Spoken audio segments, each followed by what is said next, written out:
This episode is dedicated to Luca Alves and Andrew Kim for becoming our newest Southpaw supporters and helping to make this project possible.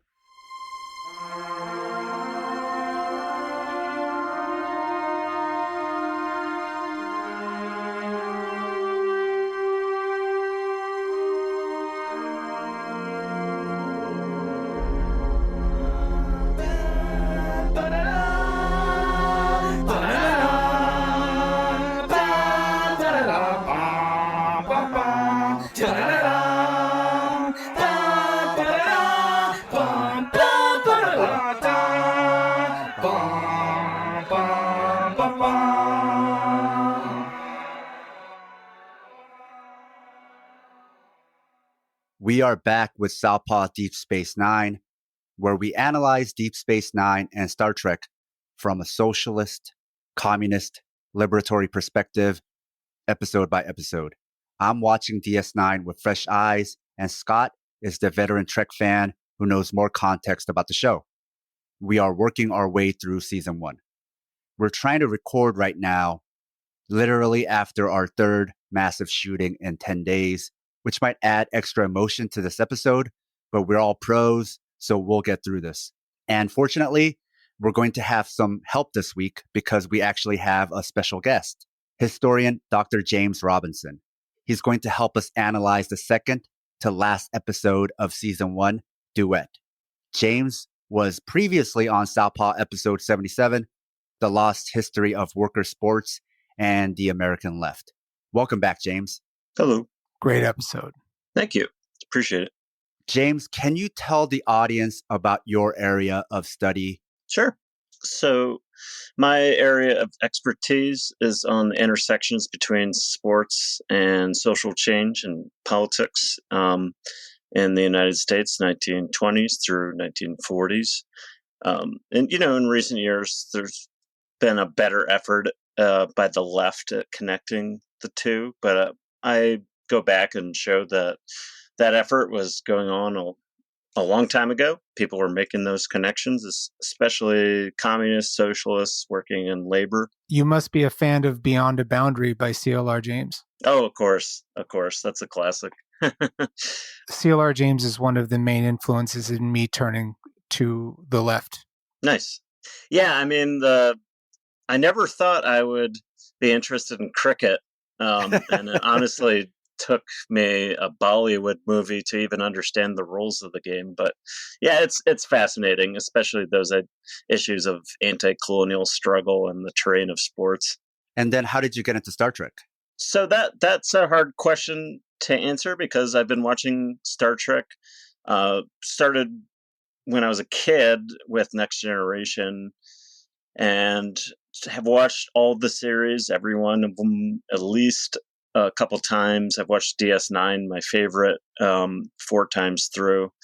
And, it's just a core part of my being. On my Facebook, I list my politics as Star Trek. So it's kind of hard to separate. It's most of my life I've been into Star Trek. And I don't know, looking back, it probably did shape my politics. So Scott. Yes. Can you tell us about this episode? Yes. So this episode, called Duet, or The Banality of Cardassia, is Netflix Order 18, production episode 19.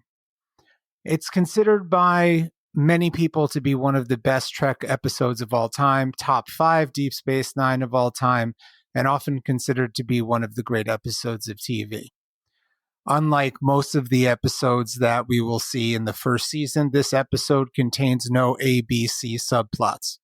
So excuse the long form explanation of how I will do this, and content warning of very intense situations that will happen throughout.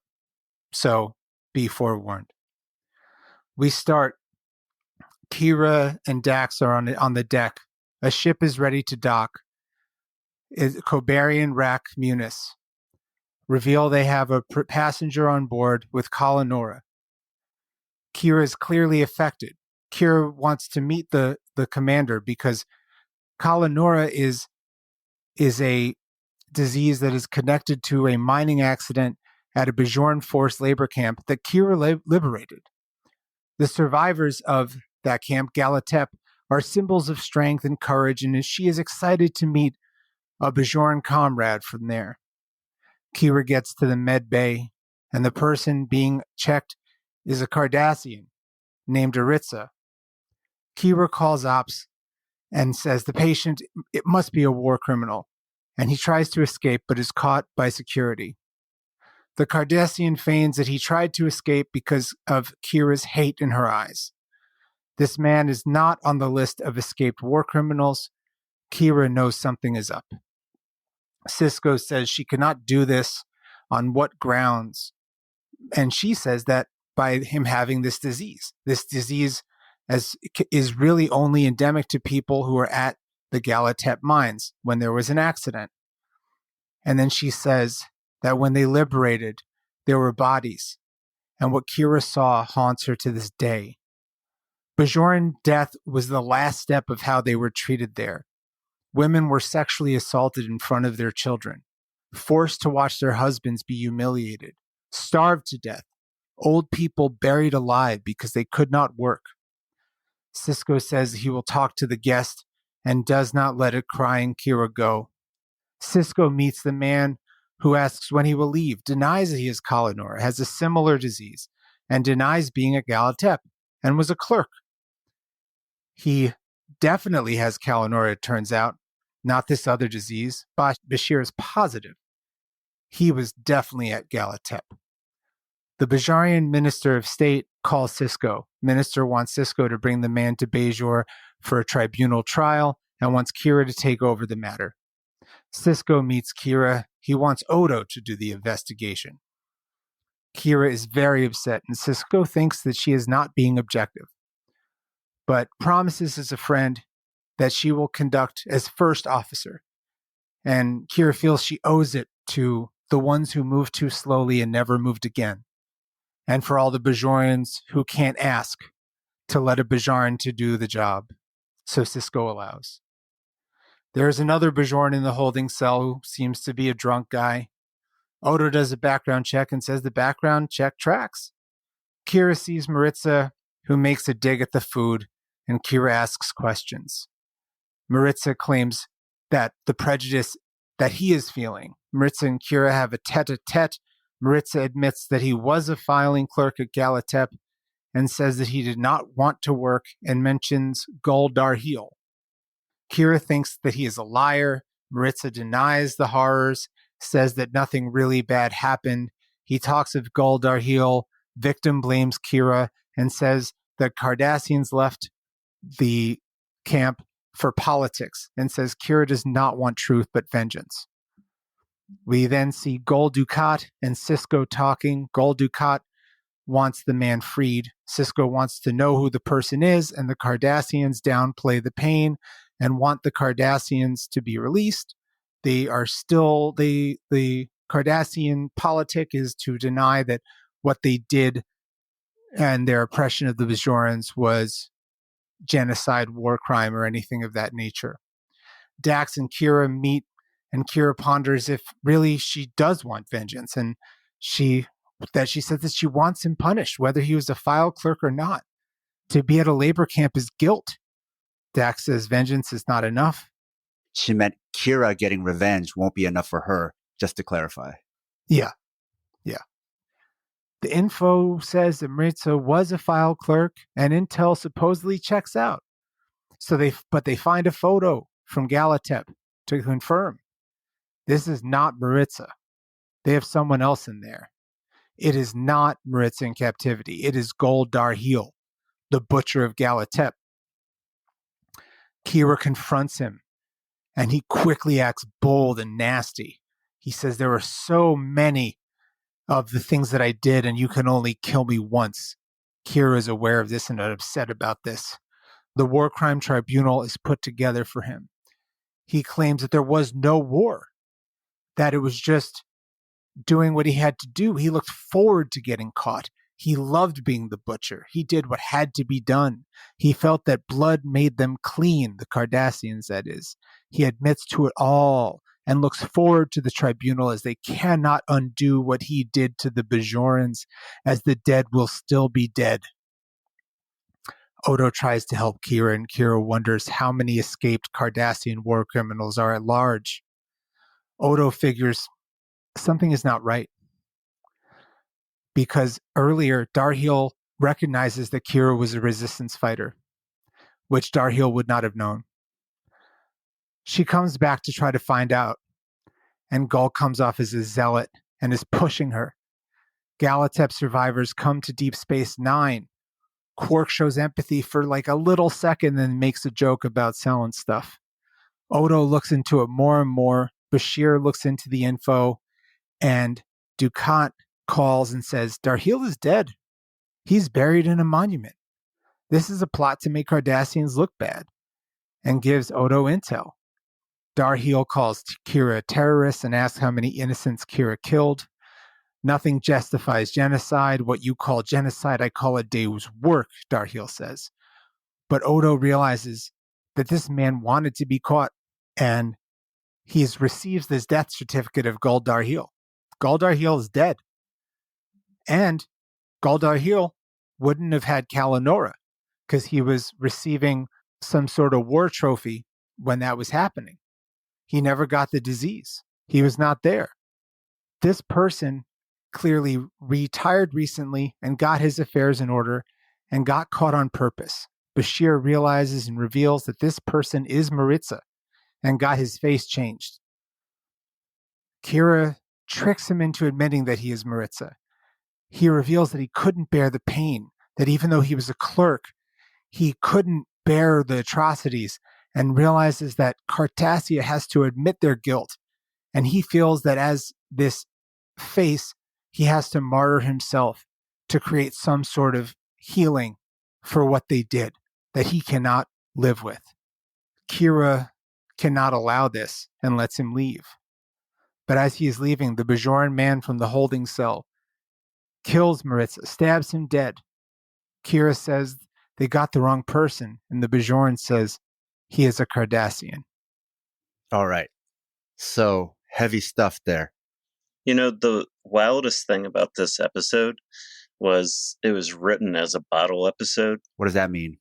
They tell them, we don't want to build sets. Let's have a low budget episode where we don't need to spend a lot of money. And those often end up being the best Star Trek episodes. Easily. Yeah.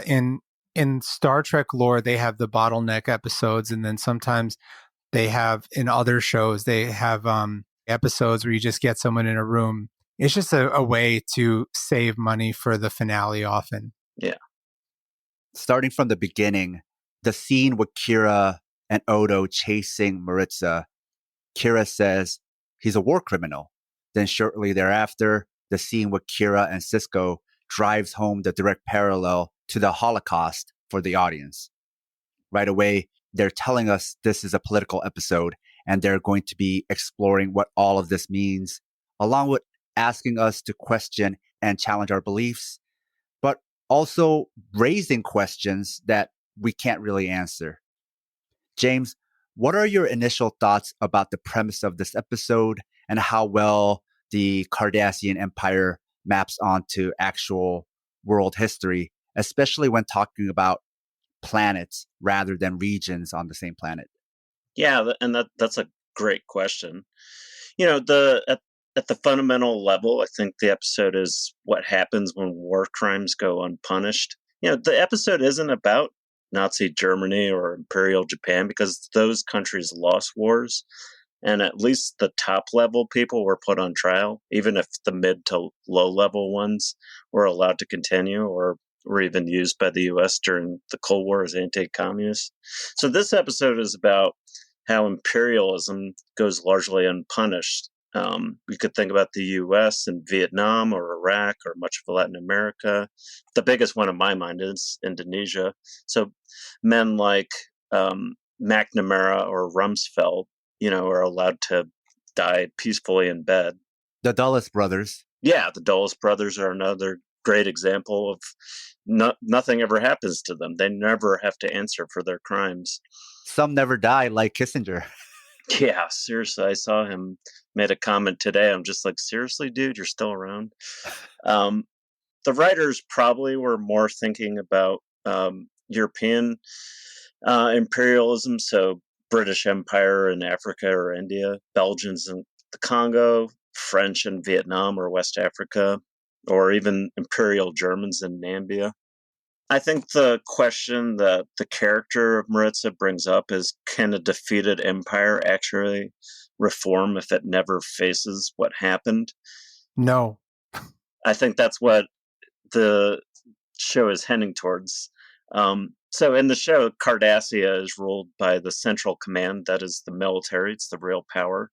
And they made a strategic decision to withdraw from Bajor. It doesn't really answer what it did during that 40-year occupation, where they strip mined the planet and used Bajorans as slave labor. So what happens?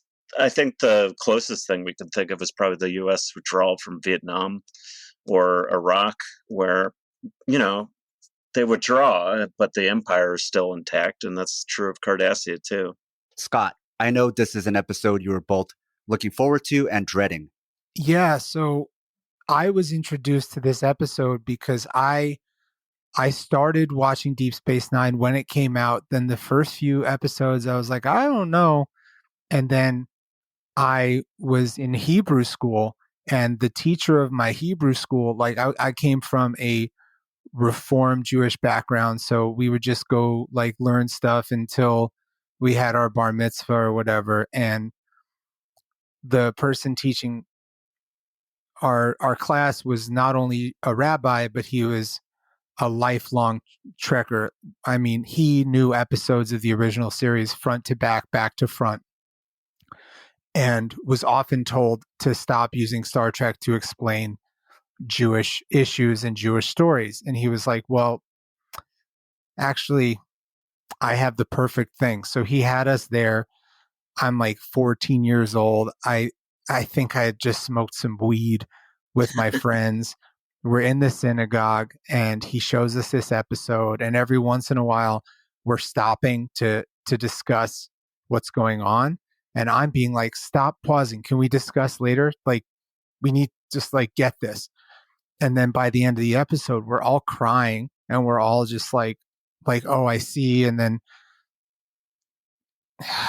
pushes into the narrative. When he presented it, he was like, this is about the Nazi war criminals that escaped to South America and other areas, and this is about Eichmann and yada yada. And I also knew that this episode was directly inspired by Man in the Glass Booth, which is like a play about, you know, Nazis and Eichmann and Right.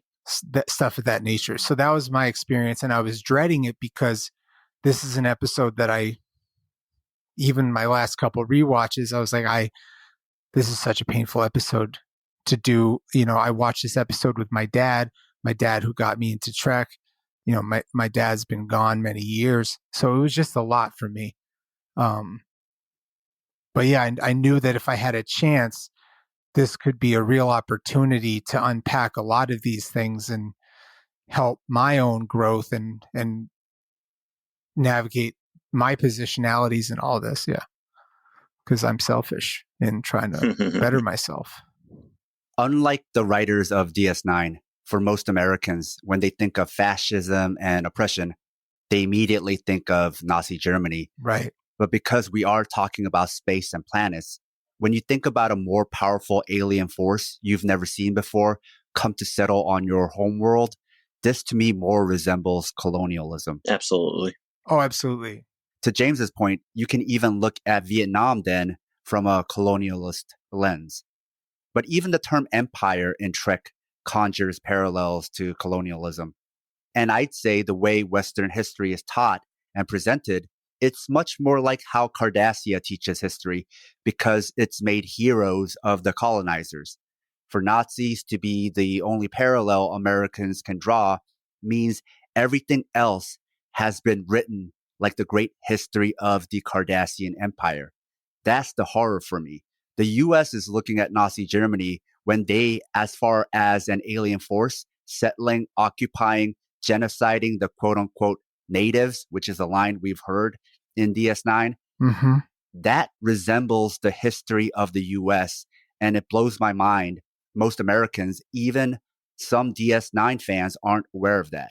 Right. I remember the first time I was talking to someone at a party, and for them to consider that the regime change wars and the assassination of people in our name, some might look at us in that other way.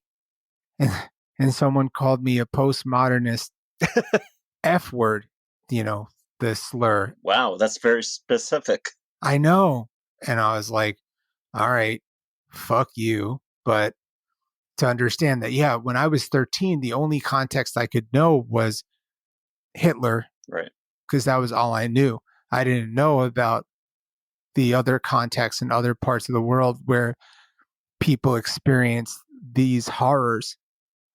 And when I was watching this episode, I kept on thinking of this quote by Fanon, colonialism only loosens its hold when the knife is at its throat. Mm. Right. So when Cardassia, the knife wasn't at its throat when they left the camps. It was strategic. That's a great comparison, is the Algerian experience, where nothing ever happens to de Gaulle or any of his generals. They die old men, and they never answer for what happened in Algeria. And that colonial experience, where it's a total war and sometimes civilians are targeted, that comes up during the episode when they're having that tit for tat, where when he's trying to play the character of Darheel, he brings up, how many civilians did you kill? And Kira says, I don't know. I didn't keep counting. And he's sort of implying, no, you're the real war criminal for targeting innocents. And she says, well, they shouldn't have been there. Coincidentally, you were talking about de Gaulle in Algeria and De Gaulle, yes. And then you have Gaulle as the military rank for the Cardassians. So it's just kind of like a nice wordplay that I don't think it was intentional, but it does have these kind of unconscious historical callbacks. Now, with Sisko, we see a conflict because he's not part of the Cardassian Empire, but he's also not part of the Bajoran Provisional Government. He's a company man for the Federation. So what is the role of the Federation here? Are they supposed to be neutral? And why are they even involved with Bajor in the first place? And can they even be neutral when they have Federation interests in the region? Not only between Bajor and Cardassia, but also between Bajor and the Federation.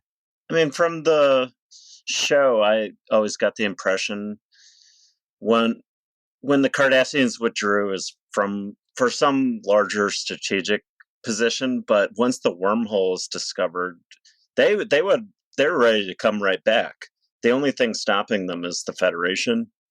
They don't want a larger war with the Federation, but then we are dealing with post-occupation issues, and Sisko is sort of this administrator who he gets the point, but he also needs to hold that there's a process we have to go through. We can't just rush to, kill the guy because it looks like he was there. And he's still very much the chaotic good, lawful good character that he is in this first season, where he's like, we have to do things by the book. We have to see this. We have to check all these boxes. And he's also, yes, acting in the best interests of the Federation, but the Federation are supposedly peacekeeping and helping them build post-war. And if you want to see like the sort of idea of like NATO post-World War II or something, the illusions are thick. They are thick illusions. So then what was the Federation doing during the war? So at points, the Federation has wars of their own with Cardassia, but Bajor is just behind the lines, And there's a TNG episode where they're talking about Bajoran refugees who've been forced to flee, and the Federation attitude is kind of like you see American attitudes towards refugees throughout the world, like, oh, isn't it sad, but what are we going to do? So it was basically during the war, they didn't help out much, but once it was over, They helped a little bit but also Bajor didn't want to join the Federation. also you have to join the Federation to get help. Sort of, yeah, there's some issues. There's some problems. And we meet the Cardassians in the Next Generation, and they're like these antagonists. And we do meet a couple Bajoran characters. And in fact, Kira's character was originally supposed to be another character that appeared in Star Trek The Next Generation, but that actress chose to not be in it. But yeah, so we learn of the Bajorans and the complex nature in The Next Generation. And going back to your question, Sam, about what the Federation was doing, not to give you, I'll try not to spoil it, but there's larger border issues between the Federation and the Cardassians that are going to be addressed as the series go on. They're much beyond Bajor. A note to our loyal listeners: if you love the Southpaw Project, please support us and help us get paid for our labor by financially supporting us on Patreon. This will give you access to exclusive bonus content, as well as our private chat group on Discord. Show your Southpaw solidarity by supporting us at patreon.com/southpawpod. When you have two countries with asymmetrical power, so in this case, we have the Federation, which is not a country, but you have this organization that is much more powerful than Bajor, can you ever have neutrality? Yeah, I mean, when Cisco is originally sent to be, the caretaker of running the space station, his mission is that he's trying to prepare Bajor to eventually enter the Federation. So that means you got to deal with all these different factions. You got to make sure that they don't become a religious, driven society. You got to help them rebuild. So they're absolutely not neutral. And they also have an interest in keeping the Cardassians from returning, because since the wormhole is now this strategically important resource. Yeah, and it's quite good for the Federation to have a way station right in front of a wormhole where the beings inside the wormhole believe that Cisco is an emissary to them. I think caretaker is the perfect term then, where it's like, no, we're not here to be neutral. We're not here to really take over either. We're thinking of it as something we have interest in, how it develops. Yeah, I think that's pretty good way of putting it. The point that was raised about the wormhole, it seemed like also when they discovered that not only piqued the interest of the Cardassians again, but it seemed to make the Federation even more interested in this region. So the two superpowers in the area both got even more interested and now care even more about Bajor. Yeah, it went from being a backwater where they don't even care really, except for it's sad, to now it's a very strategically important place. It's the pathway to this vast unexplored, who knows what's on the other side of this wormhole. Now we get into the investigation of Maritza, the filing clerk, as a possible war criminal. But this also raises the question, are you guilty even if you're a low-level worker just following orders? Do crimes have to be direct? This is supposed to be a parallel to Adolf Eichmann's trial in Israel, according to some of the show notes. But I think something we can think of now with that parallel that people who were initially watching this episode weren't probably bringing up or thinking about was how there's a trial about an oppressor where everyone is saying you should know better. And if you're oppressing, you would know, all the while seemingly oblivious to the occupation of Palestine and that parallel. Scott, I know you have thoughts here.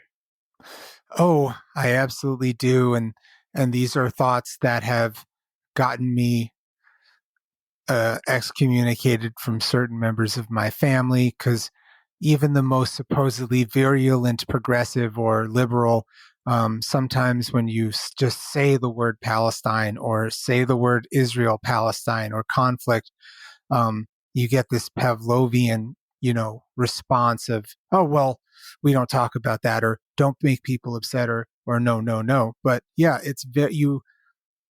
I cannot look at the lens of these trials with my politics now and my belief of liberation and freedom and mutual aid and all of these things and be like, yeah, there's a lot of hypocrisy here, that we're taking these people, we're putting these people on trial for war crimes on land that we've taken, the people Israel. And it becomes this unpopular thing. And Hannah Arendt, when she was writing The Banality of Evil, was very unpopular amongst some Zionists and other Jewish writers, because they felt that she shouldn't talk about or have any criticism of how the Palestinian people were treated, or the fact that she didn't totally see a evil person in Eichmann, which is not the same case with Maritza.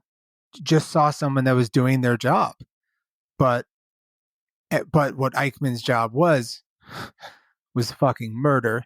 But yeah, I think, and earlier to what you were saying is, would Maritza as the file clerk be guilty of just because he was a fire clerk? Yes, absolutely. Yeah. And he was guilty, and just it's a little bit different, because when he realizes what he did and what he allowed and how painful and scary it was, he did admit to the horrors of it. He realized it wasn't just a job, that it was something else. And even working on the show with you, I've been like really scared to talk about the interplay between, being a leftist Jew and believing in liberatory politics, and also talking about the, occupation of Palestine. And if it's unclear, I'm against it. And right, because I feel like that is, if your politics leads you here, if your intersectionality leads you here, if your positionality leads you here, that is a logical conclusion. Maritza at the beginning says he didn't even want to be in the military, so he's probably drafted, and he's simply working the filing system. But here's the thing. He made the occupation more efficient, and probably some of the stuff he brought up about presenting reports and all to Goldar Hill is probably based on things that happened. So he's driven by guilt, the trauma of those survivors, and the war guilt of those who didn't even want to be there but did the things anyway. He's sort of a whistleblower from within the system, almost like a Chelsea Manning, although, goes about it a little differently. So he lives with that war trauma, and ultimately he's trying to die. He wants to die for a purpose and hope that military dictatorship will fall. Because even if he's eventually exposed, which, if it actually went to a trial, they could have said, this isn't Goldar Hill, like, the guy's dead. But it would have gotten the ball rolling. So it doesn't seem like he thinks the Cardassian system is reformable from the inside. And, he probably gets a pass ultimately, even though he is partly guilty, because he was trying to expose the crimes in a very public way.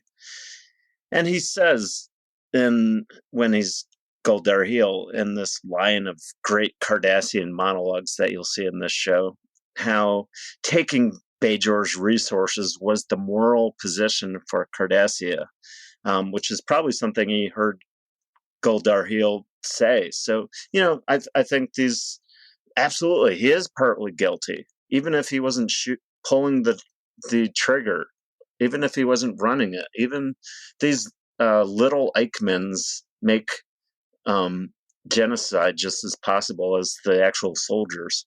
Yeah, so I think it separates the guilt from feeling bad about your actions, right? Just because you feel bad about your actions or you show humanity or remorse or that you felt morally affronted by certain actions does not take away guilt, right? They're two different things. You could be guilty and also conflicted and feel terrible about what's happening. Exactly. And I think from today's eyes, we can also see that, yes, you can be oppressive and not know it. Going back to the example that Scott gave about Israel and Palestine, but you could also think about every documentary that the US History Channel makes, right? Yeah. Right. About how heroic the Americans were defeating the Nazis, right? Or just in general, that whole American exceptionalism, and not realize that you're oppressive, but they're pointing the finger at the Nazis for them not being able to see that they were being oppressive, right? So it is possible.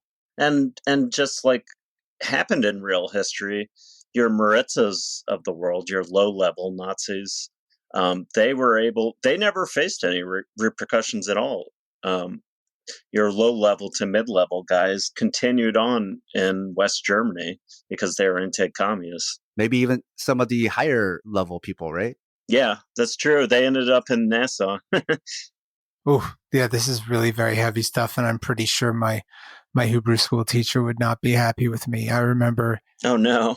Well, I mean, look, again, this is a long time ago, but even this reformed liberal school, some people, the mere mention, I was indoctrinated to this certain idea that took a very long time to undo.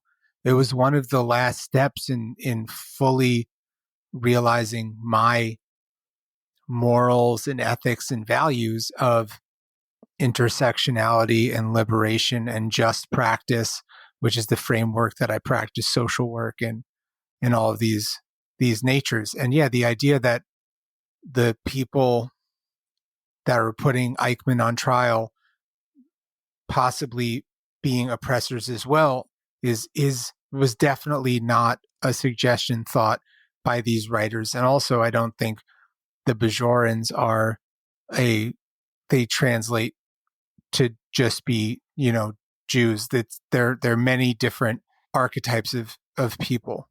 Yeah. Now, the interrogation between Kira and Marissa was its own sort of trial, but also Maritza wanted a trial. So when we think about the Nuremberg trials and the Eichmann trial also, they work as a type of cover in certain ways because it says the oppressors were all punished when in reality, to James's point, you had a lot of Nazis rewarded by the US and the West with jobs and a new life, not only to help them in science, but to help them fight communism. So the episode was all about the symbolic power of trials, or at least that's what Maritza believed, that they would have some kind of symbolic power to change things. But that symbolic power of trials can also work as theater to also cover up other crimes. And also like possible use of those sort of things. Like, was it Operation Paperclip? Mm-hmm. And like, Nazis being taken over to America to help build spaceships and shit. Like, yeah, our hands are not clean. And the analog of the Federation is the American Empire. Also, you may find is not always as clean as you think it is. I feel like Operation Paperclip is just like the beginning. Like when you're looking into this, you look into that first. Oh, yeah. And then you think that's it. But then as you dig about like what happened after the Nazis, then I realized, oh shit, they got into, high positions in the Olympic Committee, NATO. Some were in Latin America helping with the death squads. And then you had a bunch of them sent to the US as anti-communist spies. And then you have like other ones involved with like European mafia and the church helping with like anti-communism and such. It was really bad. And there's like whole books talking about how like the Dulles brothers were like trying to get to certain areas at the closing of World War II first before the Soviets got there because they were trying to like rescue some of these Nazis before they got caught by somebody else, right? Yeah, and some of the beyond the Nazi example, some of the other aspects of the Cold War, like that the U.S. supported and end up dying as old men, like Franco or Suharto and down in Indonesia, who have a lot of blood on their hands and never once answered for what they did. These, like somebody like Maritza, who is a low-level person. He's an instructor at a military school, teaches filing, but he was involved in a genocide. He was involved in the labor camp, even if it's that banality, and he never had to face anything, and he realizes that. I think it's an interesting question: is what do you do with people who never faced any consequences and are in fact still supported through, like, how do you remember that, and how do you come to some sort of conclusion? How do you meet that? Because people like, we could name Turkey, British Empire, American Empire, whatever else. They never have come to terms with these things. Korea is another example where you had these people who were collaborating with the Japanese to help commit a lot of these atrocities in Korea. And then when the Japanese left, instead of being tried and punished, the Americans put them in charge of the new government. So literally were rewarded. And then what happens? Right. Which actually in Korea, in certain periods when they found that certain families or certain people benefited from Japanese occupation and from collaboration, like you actually did get your land taken. Yeah. How do you know how that process came about? Like, was there a trial or was it a law passed or what? I mean, initially, when the Japanese occupation ended, you had several versions of the provisional government.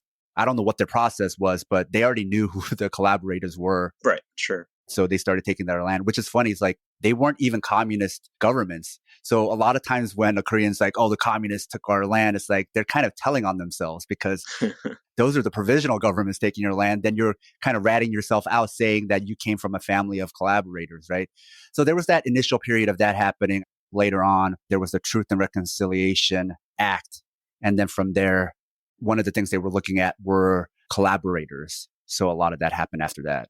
So Maritza wanted something like that. Now the question is, how effective is that? Like, there's a Truth and Reconciliation going on in Canada right now over First Nation genocide, and I don't think we'll ever see anything like that in the U.S., at least not anytime soon. But like, how much does it help? I'm not sure. America is Cardassia. Yeah. Fuck. We, as the audience, think Maritza was actually Galdar Hill all along, which takes away from the nuance and can come off as cartoonish and boring even. But the acting from the guest star, Harris Yulin, I'm not sure if I'm saying that right, kept me riveted. Oh, yeah. This is also the parallel to the book turn play, turn movie that Scott alluded to, The Man in the Glass Boots. So because of those parallels and comparisons, I think that's why we're drawing so much connection to the Nazis and to Germany and to the Eichmann trial. Now, something I learned from this episode is how the Bajoran culture changed because of the occupation. What we know of the culture so far is what we've seen from Kira and others, but this is an adapted culture from the occupation. Right. And this is an important point because in the fire of colonialism, you sometimes don't even know what you've lost. We look at a racialized culture and can think, oh, this is how that culture has always been. Young people, even within that community, can think that of their own culture, but what they think is their culture is often the byproduct of colonialism.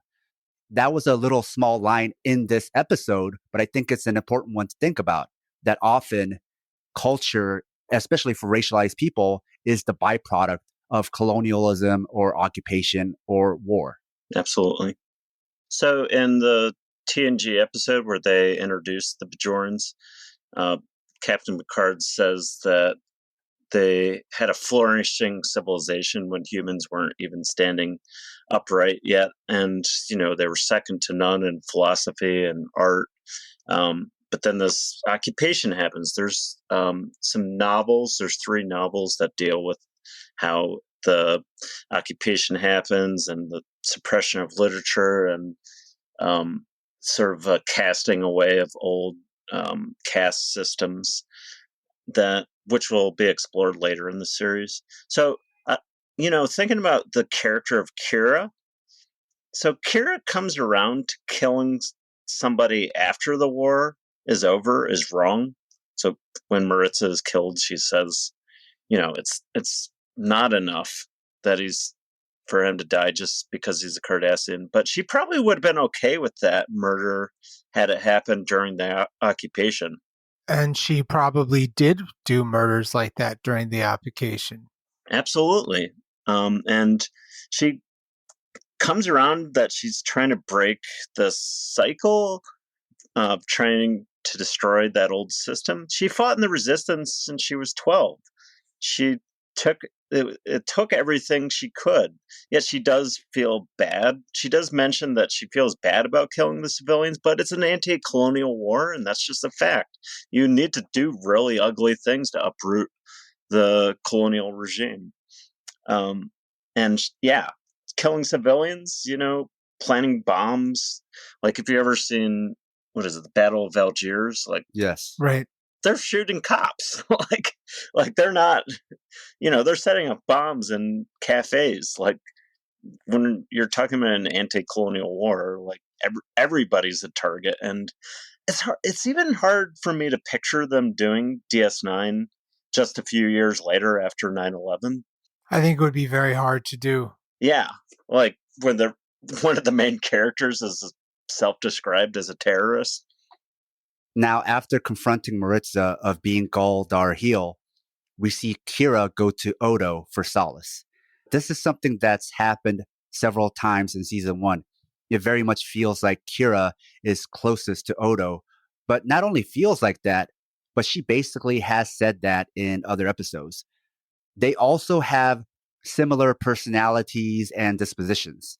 This all makes me think Odo's past is more complicated than we think, especially from this episode where we clearly see Kira hates anyone associated with the crimes of Cardassia, even if you're a file clerk.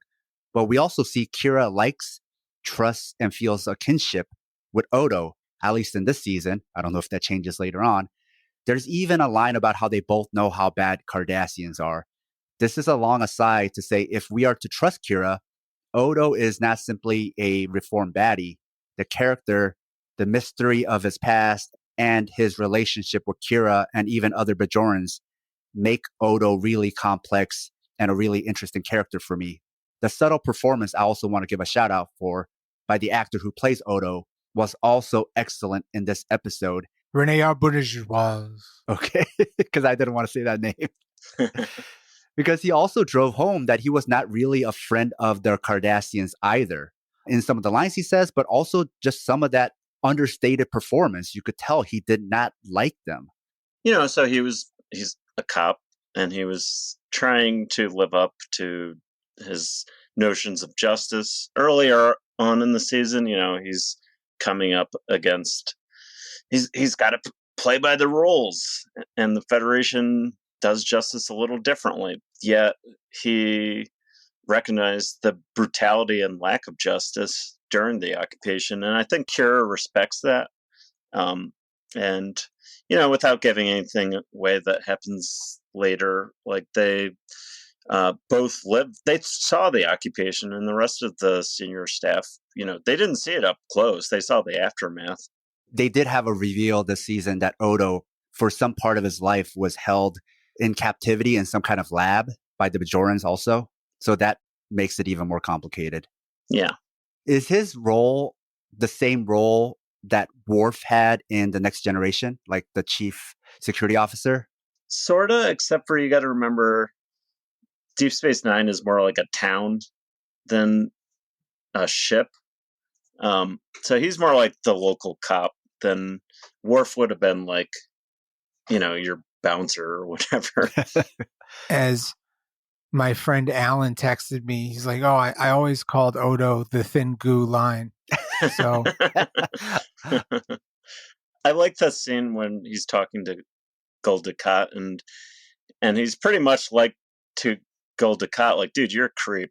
I don't really want to talk to you, but you're my old boss, so I'm gonna pursue this thing. Yeah, we played one game of that game you like, and you cheated, dude. Yeah, like, I'm not gonna let you get away with that. And I think Scott and I have talked about how there is no real parallel to Odo in real life because he is so complicated, even his role as a cop or how he even carries himself as a cop, because more than the law, he has his own moral code that he goes for. So in this episode, especially that scene you were talking about, James, what's also unrealistic or unlike the cops we know here is that Odo seems like a type of person who would also just as likely arrest somebody above him. It seems like even the fact that Gul Dukat, who I guess was technically his boss, the fact that Dukat was cheating really bothered Odo. Right. But he is one of a kind on the show, right? He's the only shapeshifter, so he's kind of in his own bubble and just like, I guess, following his own thing. He is sort of like the outsider. He's coming at his own sense of justice because, you know, he does have a sense of what's right and wrong, but he also has an innate drawing towards order, and he doesn't like disorder. Yeah. So, you know, and the occupation is messy. The occupation involves areas of gray, of, you know, there's black and white of justice, but then there's a lot of how do you operate in an unjust system. Later on, Maritza pretending to be Gul Darheel. I also like that name because of pro wrestling, where you obviously know this is the bad guy, right? He's that Darheel. But pretending to be Gul Darheel gives this speech about how Bajor was just a resource for the Cardassian Empire, which you alluded to, James. And the looting was necessary for capital accumulation for the Empire. The destruction was a byproduct. This is a really clear and succinct explanation of colonialism. Yeah. I mean, that's absolutely how empires, European empires, and to a certain extent, if you think about how the United States expands as the settler colonial state, yeah, it's absolutely one of extraction and capital accumulation, and what historians call the Great Divergence of how Europe got rich at the expense of the rest of the world. We need these things. Stuff, then who cares what happens? Yeah. Today, that form, the descendant of those old European systems, is global systems of trade. And where, you know, even though the British don't rule Nigeria, they're still doing extractive operations in, say, chocolate, cocoa growing, where there's these systems still operating. So in the other places in the show, I think they discuss this in the TNG episode Chain of Command Part 2, when Picard is basically tortured. His torturer says that, you know, Cardassia is resource poor. They've had famines. So in order to get past that, they conquer other planets and take their resources. And, you know, that kind of comes back to, you know, societies that come from poverty, which at one point Europe was a poor part of the world, but then they have this age of discovery and then international capitalism that goes into this really extractive sense of international empire. That you know, I don't know if it's a direct correlation there, if what the writers were trying to go for, because they were trying to do a few things. I think they were trying to make some kind of commentary on colonialism. They could have also been thinking about the Yugoslav civil wars that were happening at the time that this episode came out. I think so, definitely. And the Bosnian War was winding down at that point. If you love the Southpaw Project, please support us and help us get paid for our labor by financially supporting us on Patreon. It'll help us supplement the cost of running this project, the incredible time and energy we put into it 7 days a week. And you'll be giving us some breathing room, not only to juggle Southpaw with our day jobs, but also to expand Southpaw into other areas. Show your Southpaw solidarity by supporting us at patreon.com/southpawpod. And this is an episode where, even though the writing was good, bad performance, bad acting could have ruined the whole thing, right? Right. It kind of acts as a steroid where the acting can make something even more ridiculous. Like some of the speeches by Maritza. Maritza makes that episode. I would say there's only one bad performance in this whole episode, and it was by the guest star who was playing Kanan, who was the one who stabbed Maritza. That was bad acting, yeah. Oh, yeah. When I saw that, I was like, oh, this is typical DS9 season 1 guest star acting. And so because the rest of the show was so stellar, it stuck out even more than it would have in other episodes. It just stuck out like a sore thumb. Yeah. I mean, I guess the only thing I would say in defense of that is he was supposed to be a drunk and he was acting like he was drunk. He's like, the Kardashian, I'll stab that dude. But it seemed like a drunk Shakespearean actor. Yeah, yeah, totally. Yeah, that part, it's like, okay. He just goes up to him and stabs the dude. It's like, I don't, I guess it does happen, but. I mean, the guest star who was playing Maritza, he did the best he could with that stabbing, but it almost took me out of the scene. But now let's talk about that performance, because we don't really talk about the performances too much in our commentary. But let me start with you, Scott. What did you think about the performances? We already talked about Odo, so performances of the guest star and especially Kira. Well, Nana Visitor, the actor that plays Kira, I think her depth in this episode and her ability to talk about the pain and the trauma and so succinctly talk about what she saw. And like, I was texting you today, like I'm at work, like trying to just get a couple scenes, rewatch a couple scenes, and I'm like crying, especially when she was like, I owe this to the ones who moved too slowly and never moved again. Like her performance, which just is like 2 steps away of overperformance, just pushes the lines and shows her pain and her growth as a person who's seen so much at her age. And yeah, we were talking earlier about like what these experiences would have been like if Cardassia didn't come. Would have been everything was changed because of colonialism and greed and violence. And yeah, that line. Yeah, I mean, it's like you said, very spectacular, and she's able to sell when her character's growth. And by the end of the episode, in the beginning, she's saying, I want this guy to be guilty so I can get some sort of revenge. And then Dax is sort of like, well, is that really what you want? And she could have easily been like, fuck you, dude, you weren't there. But by the end, she's like, okay, I see what you're trying to do, Maritza. You really want Cardassia to answer for these crimes. And you know what? I'm not going to let that's a noble thing, and I'm not going to let you die. Which I feel like is some like sort of character development, even within just the episode where she starts and where she ends. That yes, Cardassia has some crimes to answer for, but you killing yourself to get it is not the way. Like you need to be alive, and we can do something. I don't know what, but so yeah, it's just Nana Visitors just nails it in this episode. The reveal towards the end that the filing clerk wanted to be punished and for Cardassia to admit to its guilt. Not gonna lie, my jaw dropped and my eyes watered. Definitely hitting at our heartstrings, but what do we think about the ending? I know James has already talked about this a bit. because now in hindsight, it seemed pretty preachy. Yeah, I don't buy it. I don't buy that her character would do that.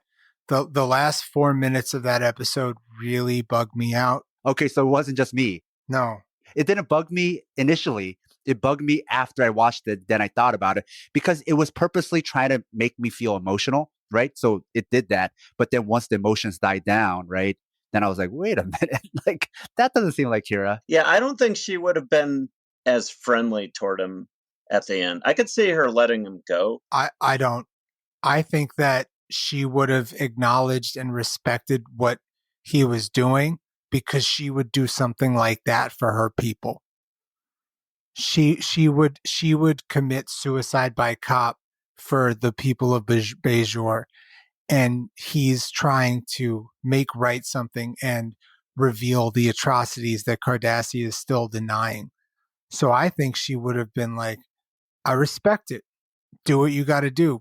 And I felt like the last 3 minutes or whatever, they felt they couldn't do something like that, or that would have shown Kira to be too terroristy.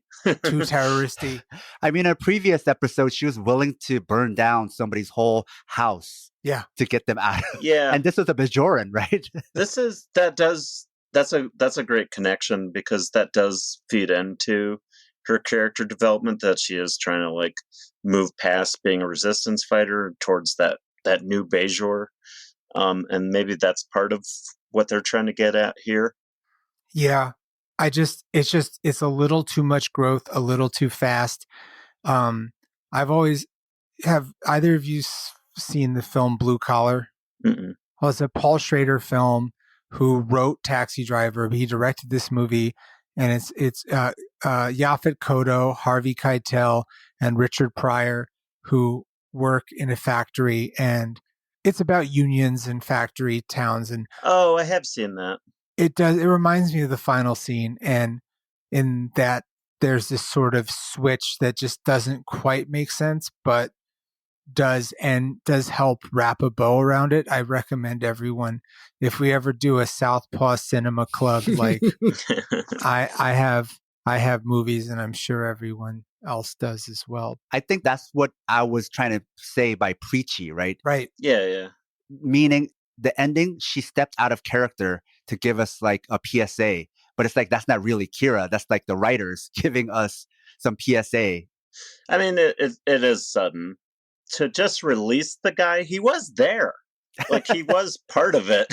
Yeah, at the very least, he was privy to it. Yeah, it's just, they wrapped it up in a bow, and it bothered me. But then again, most people would agree that the first season of Deep Space Nine is not the best season of Deep Space Nine. The characters will really start to get to know each other, and they're also being safe. This is really, even for back then, this is really heavy material, and maybe they felt that by forgiving him and showing him as righteous just helped push along. But yeah, the last couple of minutes just really rubbed me the wrong way. Yeah, I guess they're trying to say something about like collective guilt, because what's the matter? He's a Cardassian. It's like, no, it's not enough. It's like, well, okay.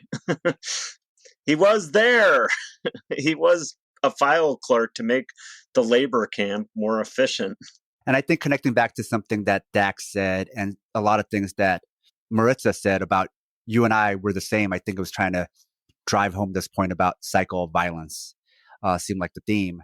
So this episode seemed to raise two big questions that are hard to answer. And I guess the first question is, are all cops individual autonomous bastards? Or are they also just cogs of bigger systemic forces? And this is something Maritza is forcing us to consider. It's just that with roles like this, with certain cogs, some of them enjoy their jobs more than others, and the system also selects for those that enjoy the job. I've pointed this out in the podcast, but also on social media, the inconsistencies of people who say ACAB, because they don't all apply it universally. But even if they did, it doesn't work for all situations. I mean, if we are looking at this institutionally, then the real bastards are the highest institutional forces. Cops are just their pawns. Sure. Right.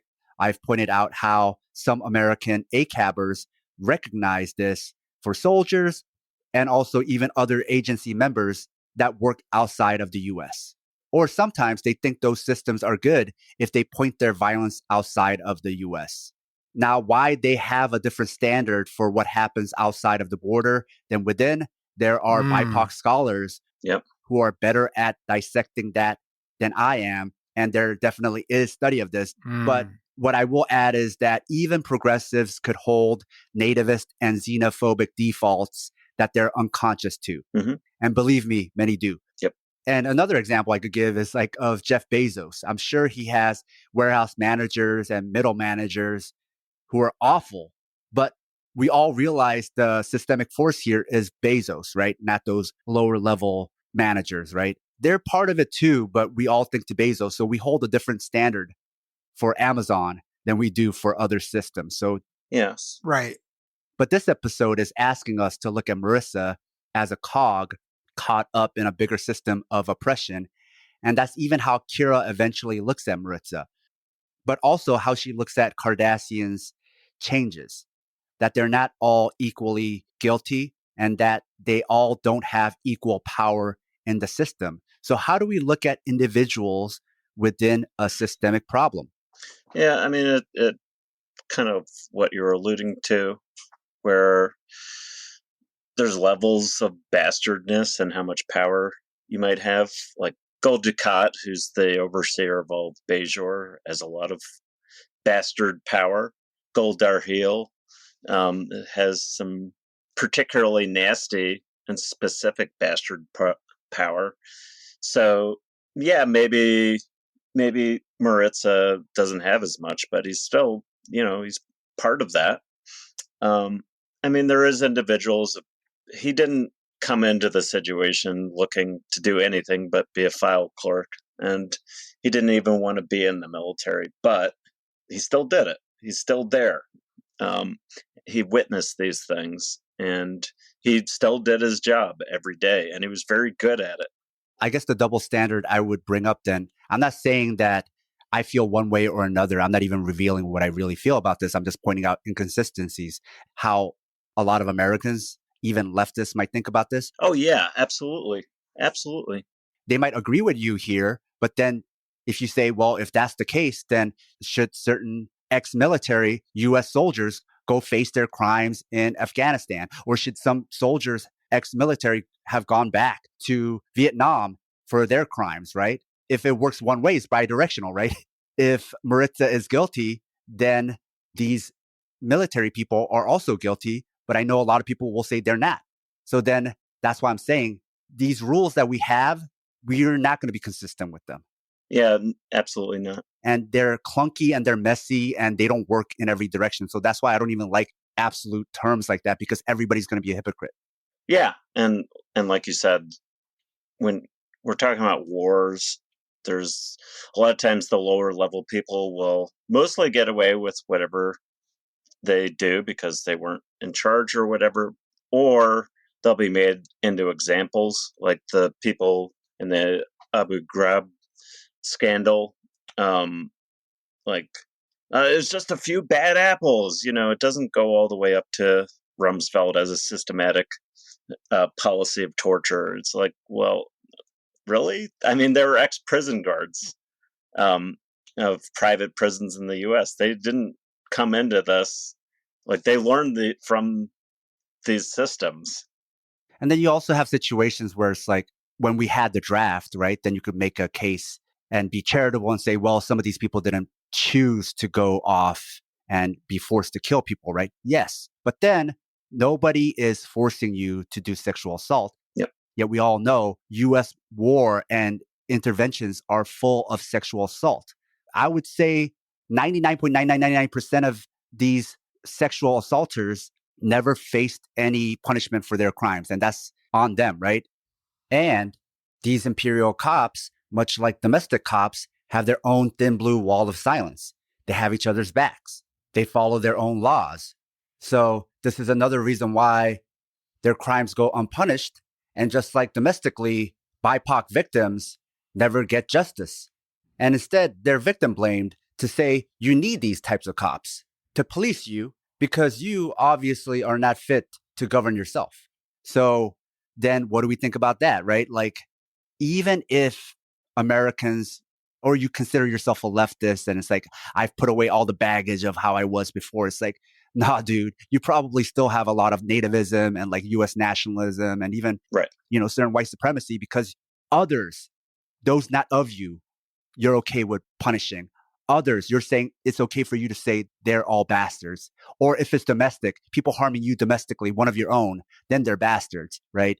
But then when it is your own harming others outside of the border, then you see these reactionary tendencies coming out. And I think a lot of people don't reflect on that. Yeah. Sometimes in these circles, I get a little trouble because I don't subscribe to the ACAB model. I'm much closer to the defund the police model or refund the community model and models of that nature, because at the end of the day, yes, a lot of the people in these systems are also in some ways oppressed. And yeah, I think it opens up a more interesting dialogue, except for Paw Patrol. They're all bastards.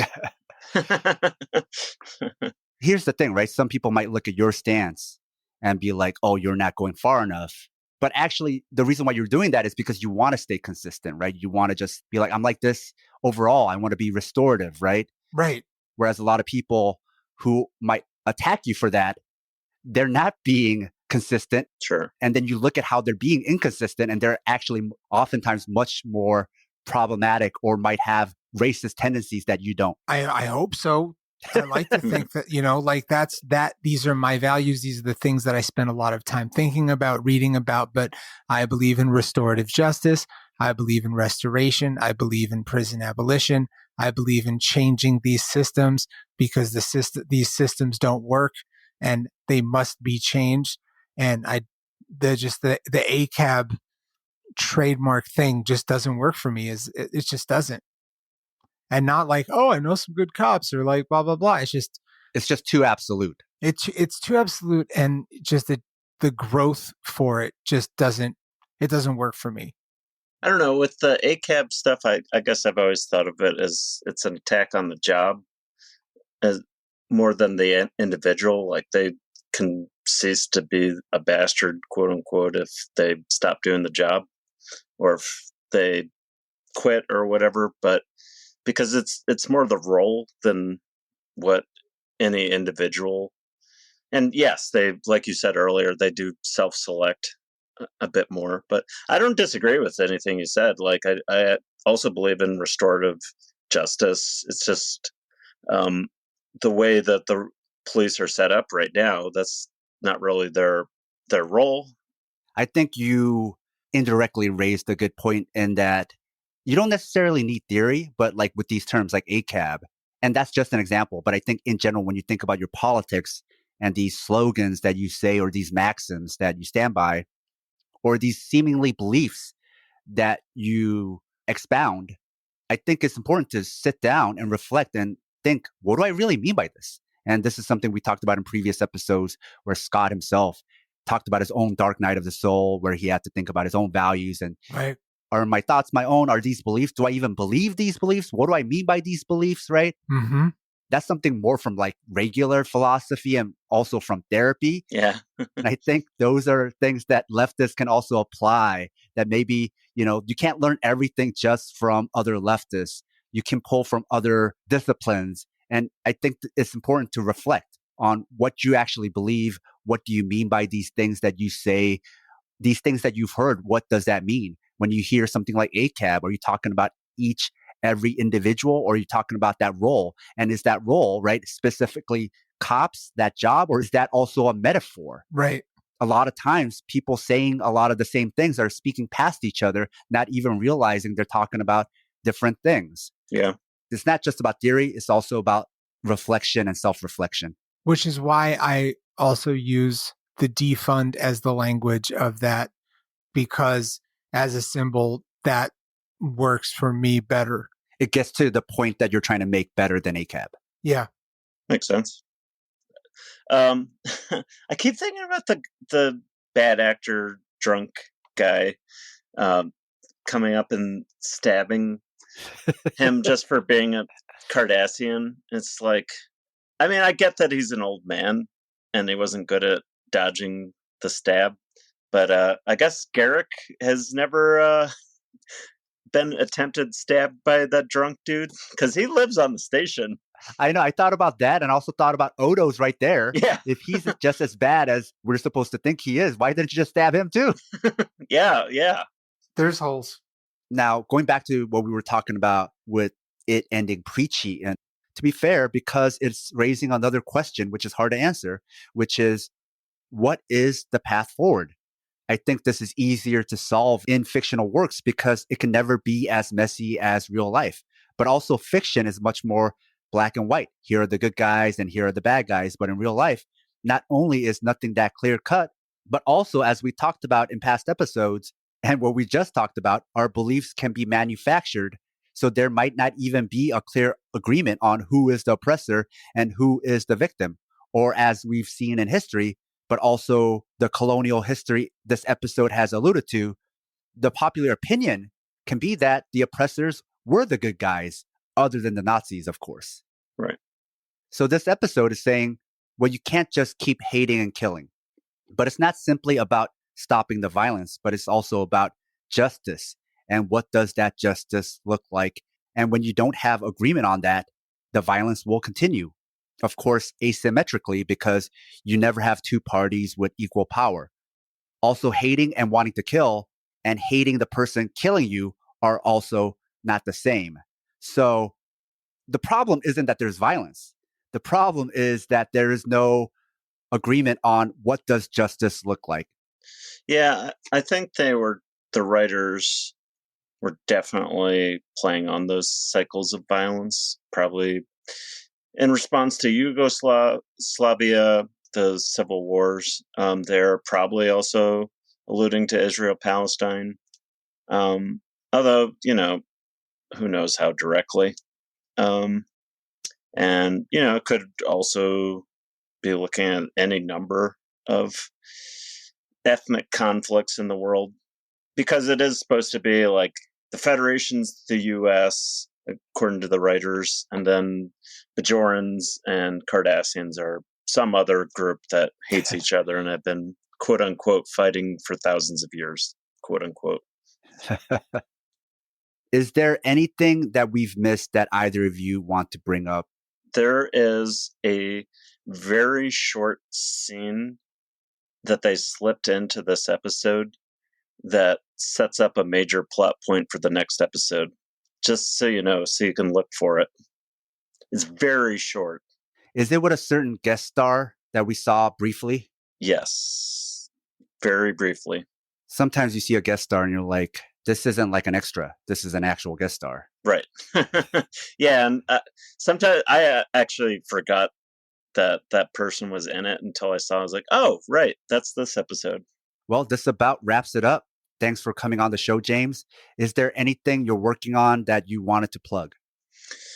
So I'm working on turning my dissertation into a book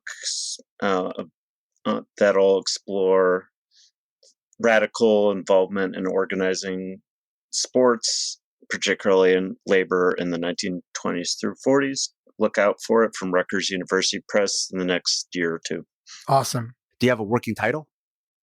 Yeah, it's the same one as my dissertation, which is Strikes and Strikeouts, Sports and blah, blah. Labor sports in the United States, 1918 to 1950. My book is called Strikes and Strikeouts, blah, blah, blah, blah, blah. Sometimes I have to look it up, to be honest. When you have like the colon and then you have like a subtitle, then I can see how like your own title can be hard to remember. Yeah, Strikes and Strikeouts, that's the main thing. Well, thank you all for listening. Remember to give the Southpaw Network a stellar review wherever you listen to podcasts. If you like what we're doing, support us on Patreon. You can find all pertinent info at southpawpod.com. Scott, what are we watching next week? Next week, we are watching the season finale of the first season of Deep Space Nine, In the Hands of the Prophets. Until then,